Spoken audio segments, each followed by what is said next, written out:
Ciudad que hoy está de aniversario de nuestra ciudad capital, y justamente para hablar de este tema hemos invitado a Giancarlo Flores, al ingeniero Giancarlo Flores, que es profesor y director del Departamento de Ingeniería Civil de la Universidad UTEC. ¿Cómo hacemos para transitar hacia una ciudad sostenible? Esa es la pregunta que le tenemos para Giancarlo Flores. Giancarlo, ¿qué tal? ¿Cómo está? Muy buenas tardes.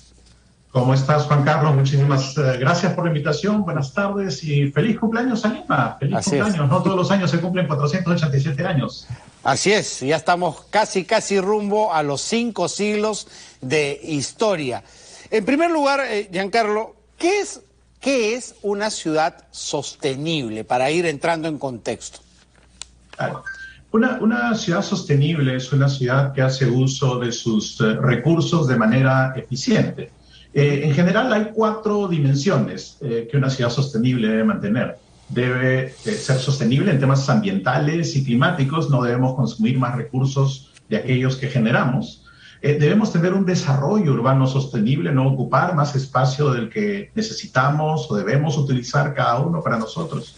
Debemos tener un desarrollo económico y social, ¿no? Desde la parte de cada uno de los habitantes debe poder desarrollarse, debe poder crear valor y poder mantener a su familia, poder mantener a las personas que quiere. Y finalmente, como grupo, como sociedad, debemos tener cierto nivel de sostenibilidad fiscal. Debemos ser capaces de desarrollar bienes en común, dinero en común, que nos permita crecer a todos como sociedad. Son estas 4 dimensiones las que hacen que una ciudad sea sostenible y hacia donde deberíamos apuntar como ciudad rumbo a los 500 años. Claro, entonces, justamente a borde de cumplir 5 siglos de existencia como ciudad desde la Fundación Española, diríamos que los 4 aspectos estamos en deuda. Sí, efectivamente. Lo que es bueno, por un lado, porque eso quiere decir que tenemos bastante por hacer y tenemos mucho por mejorar. El camino siempre va a ser de mejora. Pero efectivamente tenemos que hacer bastante. Y lo más importante es saber dónde estamos, ¿no? Entender cuál es nuestra posición ahora, a dónde queremos llegar, para poder trazar un camino que nos permita juntar todos nuestros recursos y no desperdiciarlos, no hacer cosas que no nos van a llevar a ser una ciudad sostenible, en la que nos va a poder mantener, que es lo que queremos hacia adelante. ¿Cuánto ayuda, por ejemplo, la tecnología a hacer ese tránsito hacia la sostenibilidad mucho más rápido, eficiente, organizado? Muchísimo. Tenemos muchos aspectos. Por ejemplo, cuando hablamos de la sostenibilidad ambiental, necesitamos entender cuánto llueve, necesitamos entender los recursos de agua en el terreno. Tú sabes que Lima, por la cantidad de lluvia que recibe, está ubicada en un desierto. Es una gran ciudad, una mega urbe, tenemos más de 10 millones de personas viviendo en un desierto.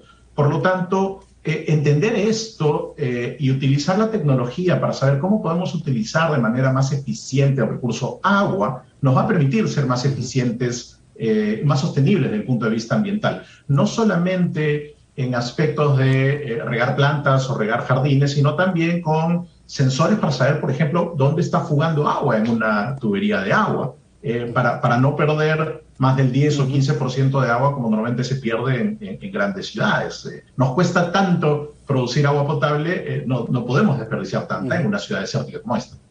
Otro de los aspectos que podríamos trabajar en base a la tecnología es el tránsito, ¿no? El tránsito, el tránsito no solamente de los vehículos, sino también de las personas y cómo estamos organizados, ¿no? Somos una ciudad verdaderamente caótica en cuanto a nuestra movilidad. Es verdad, Juan Carlos. Uno de los aspectos que solemos apuntar mal en el Perú es a tratar de impulsar, como antes lo han hecho en países del primer mundo, como en Estados Unidos, hacia el uso y masificación del vehículo propio para movilizarnos. Cuando en realidad, cuando ya estamos viviendo en una megaciudad como es Lima, con más de 10 millones de personas, tenemos que tratar a Lima de una manera distinta. Debemos apuntar más hacia el uso de medios de transporte masivo. En Lima, te cuento, Ya hay bastantes estudios y todo esto desde el punto de vista de ciencia y tecnología. El 50% de desplazamientos de la gente, de los desplazamientos diarios de las personas en Lima, son utilizando transporte público. El 25% aproximadamente es utilizando herramientas no motorizadas, por ejemplo, caminando o bicicletas, ¿no? Cuando vas a comprar el pan o cuando tomas una bicicleta para ir al parque.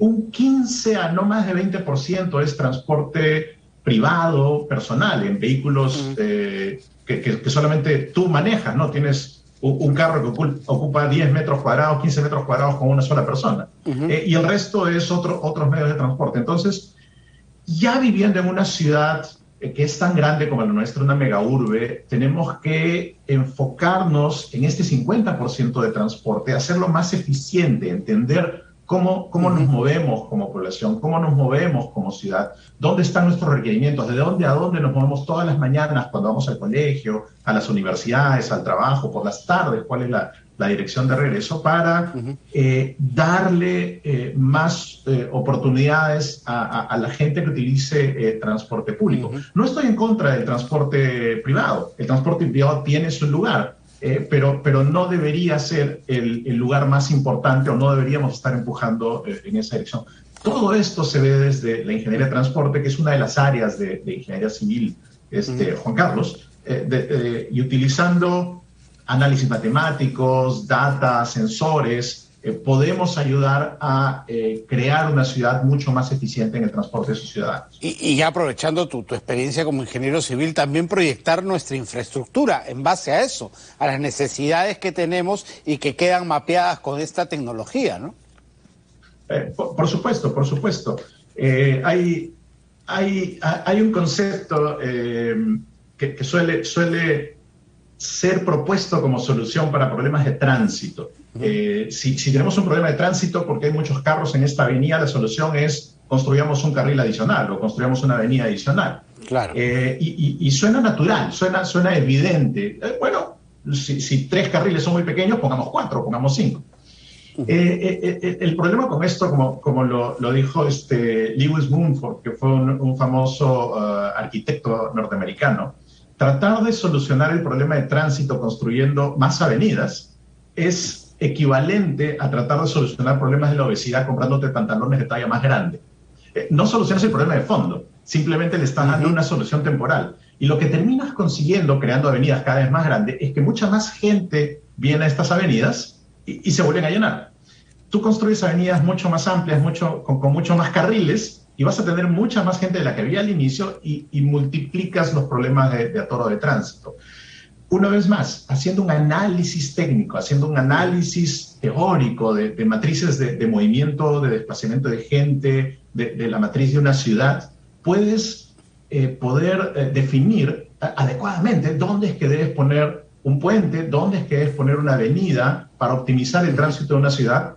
Y en algunos casos, aunque suene raro, en algunos casos retirar una avenida, quitar un puente puede también mejorar el tránsito. Todo esto lo haces utilizando herramientas matemáticas. Y direccionar a la población según las necesidades, ¿no? Como ha hecho Holanda, migrando hacia la bicicleta y al transporte masivo de pasajeros y retirando y haciendo incómodo el traslado de vehículos, por ejemplo, en el centro de sus ciudades. Muchísimas ciudades lo han hecho. En Londres tienes un impuesto altísimo. Si quieres entrar en auto al centro de Londres durante el día, pagas 50 libras o unas cantidades bastante altas de dinero. Y lo mismo pasa en Turín, lo mismo pasa en muchas ciudades en Asia, en Singapur. En fin, hay muchas ciudades que están aplicando este tipo de soluciones para impulsar a la gente a utilizar transporte público, que es mucho más eficiente para... Ahora, necesitamos un transporte público de calidad, ¿no es cierto? Porque, ahí va a llegar. Si te voy a quitar el auto que te da a ti la comodidad y la seguridad, te tengo que brindar una alternativa que sea igual o mejor, ¿no? Absolutamente. Todas estas ciudades han hecho las dos cosas a la vez. Es una estrategia de varias direcciones. Haces más costoso el uso del automóvil, pero entregas un producto que es el transporte público, que es de calidad, que es útil, que va desde donde necesitas llegar hasta donde necesitas llegar. Si tienes un buen transporte público, Si yo para ir de aquí a mi colegio me basta con tomar un bus y caminar de repente 3 cuadras aquí, 5 cuadras allá, prefiero utilizar un transporte público que ir en auto, claro, para estar 2 veces más tiempo en el camino, ¿no? Y ahí sí, pues estamos bastante atrás, ¿no? Bastante lejos, un gran trecho por recorrer. Muchísimo, muchísimo. En el Perú en general, ¿no? Esto lo he visto en muchas ciudades, pero en Lima, siendo la capital, siendo el centro del Perú, teniendo tanta historia, tanta cultura, tanta gente, debiéramos pensar en optimizar el transporte de la gente. No solo porque no queremos que la gente pierda tiempo en la calle, no solo porque eso genera más smog, sino porque si tienes una persona 1 hora menos en el transporte, va a estar 1 hora más produciendo, va a estar generando mucha más riqueza, tanto para esa persona como en impuestos como para los demás. Finalmente nos da la impresión de que hemos crecido como vino, ¿no?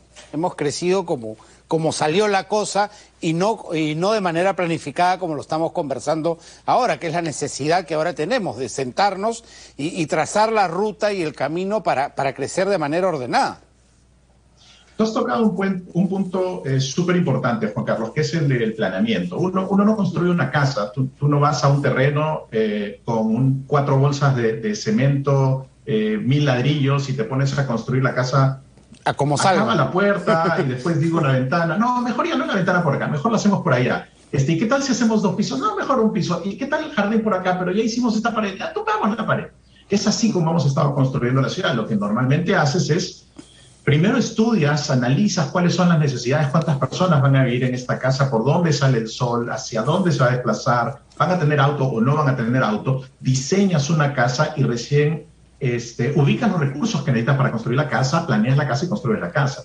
La planificación de una ciudad como Lima pasa a través, nosotros tenemos un instituto metropolitano de planificación y este instituto está trabajando actualmente en lo que es el plan metropolitano al 2040, que precisamente va a tratar de darnos una ruta, un camino de acción. A esto aspiramos para el año 2040, queremos hacer esto, queremos construir una ciudad de este tipo, que va a ser de largo plazo y a la que nosotros, espero, los actuales candidatos a la alcaldía se comprometan a seguir con este plan, porque no podemos estar en cada 3 o 4 o 5 años, cambiar por completo de planes y construir una ciudad diferente. Necesitamos tener un plan único que encadene todo nuestro futuro, que organice todo lo que queremos hacer y caminar en esa dirección.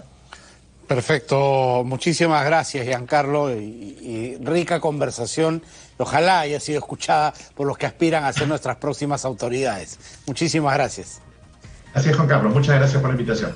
Giancarlo Flores, que es profesor y director del Departamento de Ingeniería Civil de la Universidad UTEC, ha estado conversando con nosotros. Planificación y cumplimiento de rutas. Ojalá que las autoridades entiendan eso. Son las 3:31, tenemos información en vivo y en directo.